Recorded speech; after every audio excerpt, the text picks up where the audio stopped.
Bibiliya iratubwira ngo ntitukazimye umwuka w'Imana kandi ntitukamushavuze. Uyu munsi niyo ngingo tugiye kuganiraho.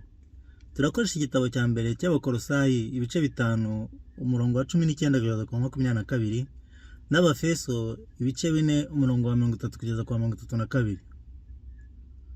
Muri video zabanje z'ubumuntu twabonye ko umuntu yari yaremanywe umutima mwiza w'impuhwe n'ubugwaneza. Ariko kubera kutumvira Imana abantu batakaza iyi mico myiza. Hanyuma Imana yohereza umwana wayo aza kudukiza, atubatirisha mwuka wera kugira ngo twongere tube abana b'Imana nk'abandi yari yararemye mbere.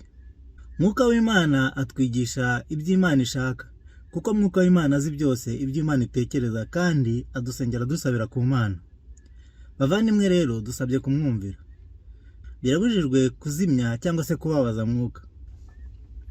Ntimukazimye umwuka w'Imana kandi ntimugahinyura ibihanurwa. Ahubwo mugerageze byose, mugundire ibyiza, mwirinde igisa n'ikibi cyose. Ntimuteze agahinda umwuka wera w'Imana wabashyiriweho kuba ikimenyetso, kugeza ku munsi wo gucungurwa.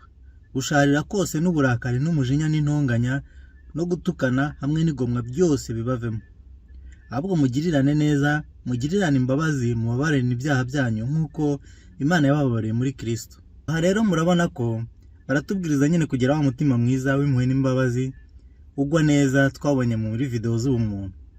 Ntiwawugira urakazwa n'ubusa uhora utongana n'abandi wigomeka. Wari watekereza ukuntu tuzimya itara cyangwa se ikindi kintu cyose gitangiye kuza ugahita gipfukirana, no kuzimya ibitekerezo by'umuntu agiye kuvuga ugahita umucecekesha, cyangwa se umuriro utangiye kwaka nawo ugahita uwuzimya. Kuzimya mwuka ni igihe atangiye kukwereka ikibi ugahita umuzimya.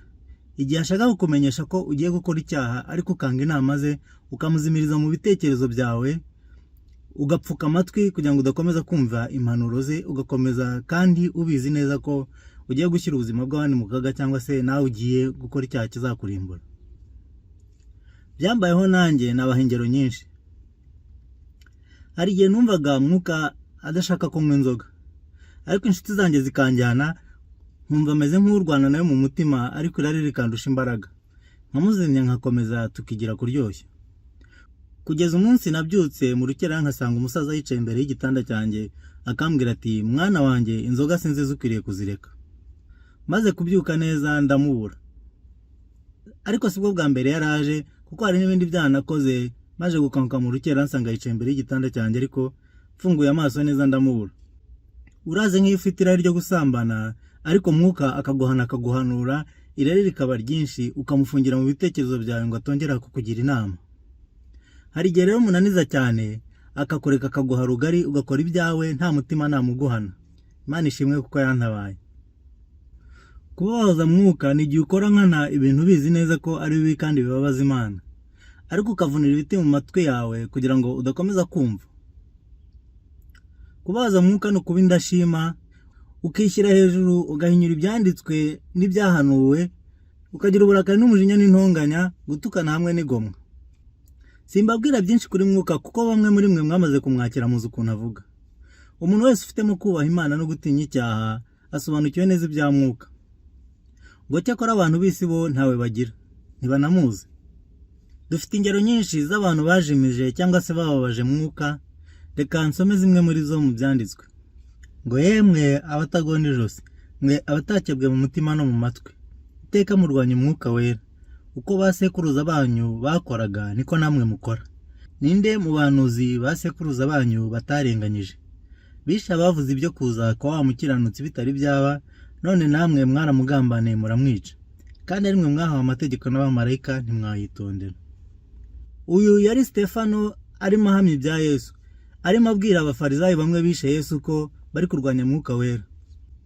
Baramurakaye baramukurubana, bamujyana inyuma y'umujyi bamwicisha amabuye, kuko izo nyigisho zabaryaga mu matwi. Hari igihe dupinga ubuhanuzi cyangwa se inyigisho runaka kandi ahari zivuye ku Mana. Muri uyu murongo badusaba kubanza kwitondera ibiri guhanurwa cyangwa ibiri kwigishwa, noneho tukabigerageza, kubera ko umuntu wese ufite umwuka w'Imana abasha kumenya ikintu cy'ukuri. Uwiteka aravuga ati, umwuka wanjye ntazahora aruhanya n'abantu iteka ryose, kuko ari abantu b'umubiri, nuko rero iminsi yabo izaba 120. Aha ni igihe cya Nowa abantu baba babi cyane bakarembuzwa umwuzure, bari bageze ahantu umwuka w'Imana atari kibasha kuvugana nabo kubera ibibi bakoraga. Niba dukora ibyaha nkana tumaze kumenya ukuri, ntihaba hagisigaye igitambo cy'ibyaha keretse gutegerezanya ubwoba gucirwaho iteka no gutegereza umuriro w'inkazi uzarya abanzi b'Imana. Uwasuzuguye amategeko ya Mose ko atababarirwaga, ahubwo bakamwica abagabo 2 cyangwa 3 bamushinje. Nkanswe ukandagira umwana w'intama agakerensa amaraso y'isezerano yamwejesheje, agahemura cyangwa se agatuka umwuka utanga ubuntu. Ntimugira ngo azaba akwiriye igihano gikabije cyane kuruta bya bindi? Kuko tuzi ko wavuze ati guhora n'ukwanjye nijye uzitura, kandi ati Uwiteka azacira urubanza ubwoko bwe. Erega biteye ubwoba gusomerwa n'amaboko y'Imana ihoraho. Aha babwiraga abantu bari bamaze kwakira umwami Yesu, nyuma bakagwa bakava mu kwizera bakimika ibyaha, cyangwa bagatangira guhakana agakiza. Ntimwinangire imitima nk'uko mwayinangiye mu gihe cyo kurakaza ku munsi wo kugerageza mu butayu, aho basekuruza banyu bangerageje bantata bakabona imirimo yanjye imyaka 40.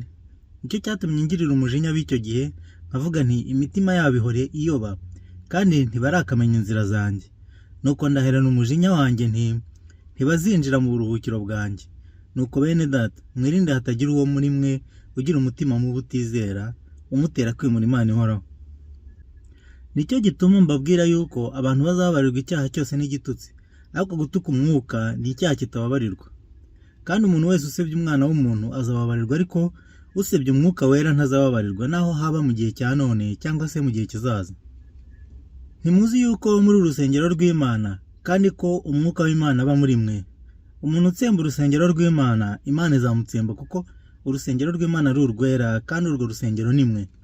Kandi ntimugasinde inzoga zirimo ubukubaganyi, ahubwo mwuzure umwuka. Nshuti, mureke rwose twumvire umwuka w'Imana, kuko ibyo tubwira byose biva ku Mana.